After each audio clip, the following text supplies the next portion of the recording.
అలా జూబ్లీహిల్స్‌లో by elections 11వ తారీఖు ఉంటున్నాయి. ఎలా ఉండబోతా ఉంది? అసలు ఏ పార్టీ వైపు మొగ్గు చూపుతున్నారు?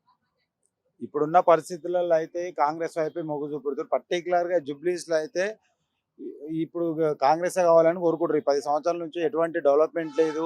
వాళ్ళ కుటుంబ పాలనలా వాళ్ళు కూడా దొరల పాలన పాలించి ఈ నాయకుల పైన కార్యకర్తల అన్నదమ్ముల మధ్యలో చిచ్చులు పెట్టి, కేసులు పెట్టి దౌర్జన్యం చేశారు. ఆర్థిక దళ బలం అన్నీ ఉపయోగించి చేశారు. కావున వాళ్ళు అందరూ పబ్లిక్ కోరుకునేది ఏంటంటే ఇప్పుడు ఇక్కడ కంపల్సరీగా కాంగ్రెస్ గవర్నమెంట్ రావాలని కోరుకుంటారు.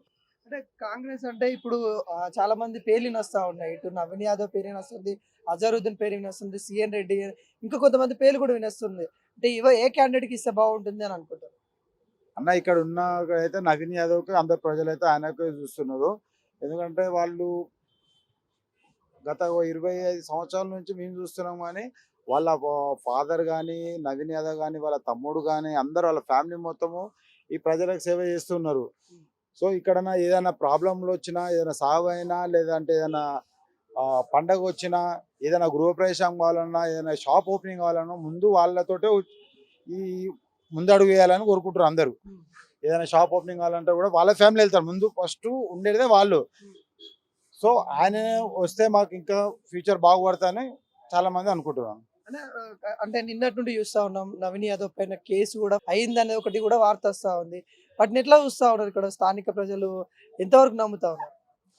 ఈ కేసులు ఏం కొత్త ఏం కాదు కానీ వాళ్ళకి ఈ రాజకీయంగా తొక్కాలని ఉన్నప్పుడు ఇట్లాంటివి వస్తూ ఉంటాయి, సహజమే అది.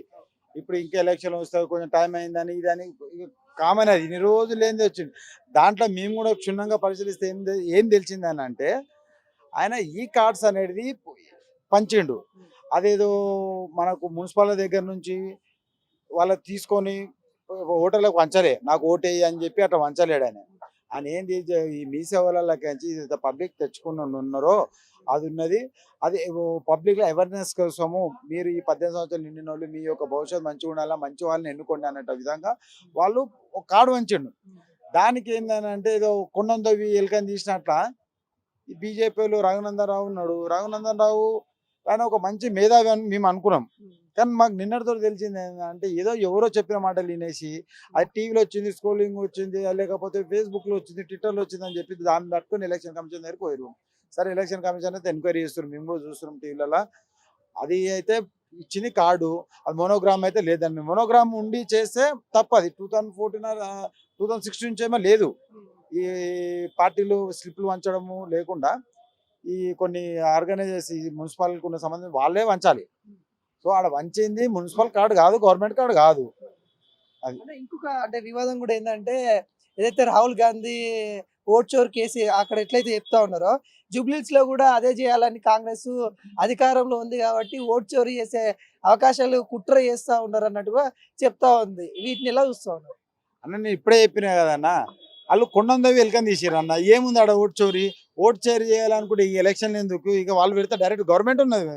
ఇప్పుడు రేవంత్ రెడ్డి గవర్నమెంట్ ఉంది, ఇప్పుడు వాళ్ళు డైరెక్ట్ చేసుకోలేకనా ఇంక ఇవన్నీ ఎందుకు తిప్పలేందుకు? ఇక ఓటు చోరీ అట్లాంటి ఉద్దేశం లేదు. ఆడ చెప్పినా కదా ఆడ ఉన్నది అని ఒక జిరాక్స్ కాపీ వంచినట్లు అది ఈ కార్డ్ అనేది వంచిండు. దానికి ఇది అయింది అదే అయింది ఏదో కొంపలు ఆరిపోయింది మీరు చేసిర్రు కదా అని అది తప్పు. చాలా ఫస్ట్ మొత్తం కనుక్కున్న తర్వాత అది ఉంది. అది పోలీసు ఎంక్వైరీలు కూడా చేసిర్రు, వాళ్ళు కూడా ఏమి ఎంక్వైరీ చేసుకుర్రు. మెంబర్ వాళ్ళు కూడా వచ్చిర్రు, ఈ ఓటర్ ఐడి కార్డు ఉన్న వాళ్ళు అందరూ చెప్పిర్రు, మాకు కూడా ఇచ్చిర్రు. అట్లాంటిది ఏం లేదు, ఆడ చోరీ చేయాల్సిన అవసరం లేదు ఎవరికి. ఎస్పెషల్లీ మరి నవీన్ యాదవ్కి ఆయన కాళ్ళు ఇండిపెండెంట్ నించోనే 20,000 చిల్లర తెచ్చుకుని తెలంగాణలో సెకండ్ ప్లేస్ తెచ్చుకున్నాడు. అట్లాంటి వ్యక్తికి అవసరం లేదు. ఆయన నించున్నా కూడా 40,000 ఇప్పుడు ఓట్లు కంపల్సరీ ఇండిపెండెంట్ వస్తుంది. అట్లాంటి వ్యక్తి ఆయన చోరీ చేయాల్సిన అవసరం లేదు.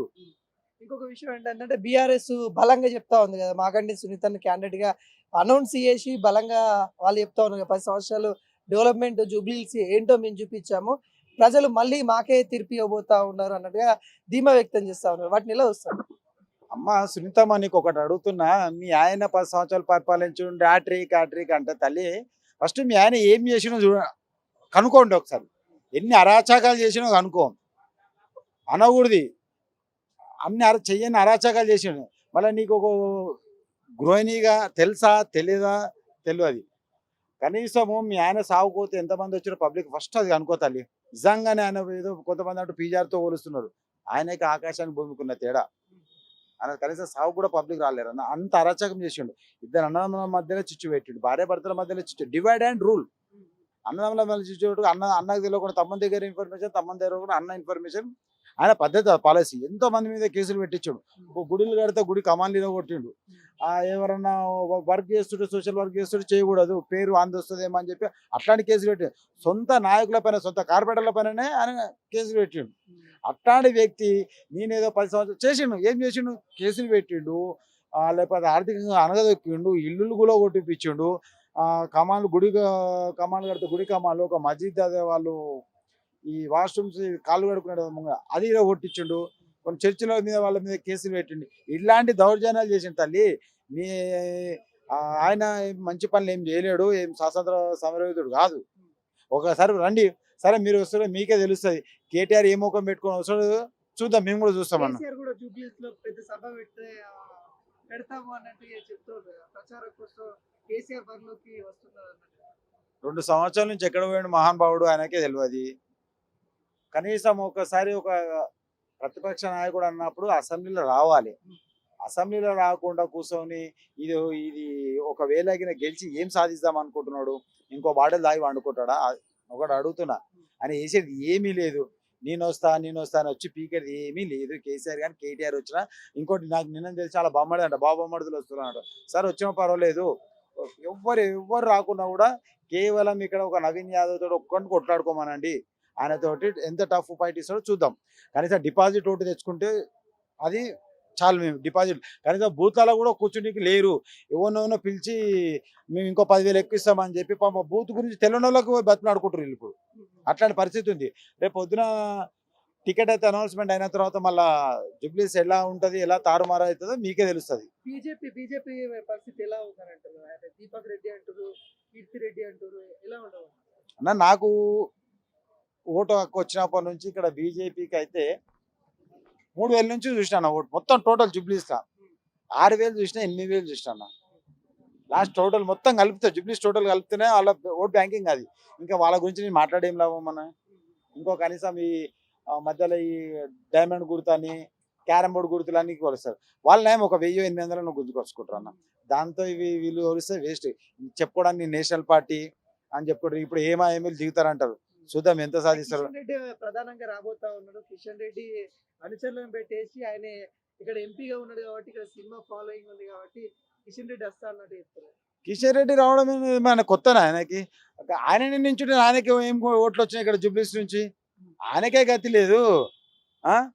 అది అంటారు కదా, అమ్మకు పెట్టినప్పుడు పిన్నమ్మకు గాజులు పెడతారని, అట్లా ఆయనకే గతి లేదు ఇక్కడ. ఇంకొకరు ప్రచారం మీద ఓట్లు అంటే ఎవరు నమ్ముతాడు? అదొక దొంగ పార్టీ, దాన్ని నమ్మరు, ఎవరు వెయ్యరు. ఆయన వచ్చినా, అమిత్ షా వచ్చినా గదే ఓట్లు వాళ్ళకు. మోదీ వచ్చినా కూడా 3,000, 6,000 నాకు తెలిసి ఇంకొక 2,000 తగ్గుతున్న వచ్చేసారి. నేను లాస్ట్ టైం నాకు తెలిసి కొంచెం పెరిగిందంట. కొన్ని గోపీనాథ్ ఈయన చేయబట్టి ఈయన ఇబ్బందులు తట్టుకోలేక కొంతమంది అటు కొంతమంది ఇటు కార్యకర్తలు వేసారు తప్ప ఈసారి బీజేపీకి అవి కూడా రావన్నా. నేను చెప్తున్నా 6,000 మ్యాక్సిమం అని మేము అనుకుంటాం. మాకు ఇప్పుడు ఇక్కడ నవీన్ యాదవ్ ఆల్మోస్ట్ వాళ్ళు గెలిచినట్టునే. కానీ ఒకటి మేము పబ్లిక్ మేము ఏమనుకుంటామన్నా, అన్నని ఇంకో కొంచెం మెజార్టీతో పంపిద్దామని పబ్లిక్ ఇక్కడ ఆలోచిస్తున్నాం. అంటే నవీన్ యాదవ్ కి ఒకవేళ వస్తే మినిస్టర్ ఏమన్నా వచ్చే అవకాశం ఉందంటారు? ఇక్కడ హైదరాబాద్ నుండి చూసుకున్నట్లయితే పార్టీ నుండి గెలిచిన వాళ్ళు ఎవరు లేరు కదా, ఎట్లా ఉండవు అన్న? మీరు అన్నట్లు హైదరాబాద్ నుంచి అయితే ప్రస్తుతానికి క్యాబినెట్ మినిస్టర్ లేరు. ఒకటి ఈయనకున్న ప్లేస్ పాయింట్ ఏంటంటే సిటీలో వీళ్ళకు కానీ వీళ్ళ ఫాదర్ కానీ ఒక మంచి ఒకటి ఉన్నది, ఒక వర్గం అనేది ఉన్నది, ఒక ఫ్రెండ్ సర్కిల్ ఉన్నది. ఆయన చెప్తే వినేవాళ్ళు, ఆ విధంగా వాళ్ళకంటూ ఒకటి ఉన్నది. ప్లస్ ఇంకోటి ఏంటంటే నవీన్ యాదవ్ వచ్చేసి ఒక చదువుకున్న యువకుడు. సో ఈ గవర్నమెంట్ కూడా ఇలాంటి వ్యక్తులు, ఇలాంటి యువకులు ముందుకు వస్తే కూడా చాలా బాగుంటుంది. అది తీసుకోవాలని కూడా మేము కోరుకుంటున్నాం.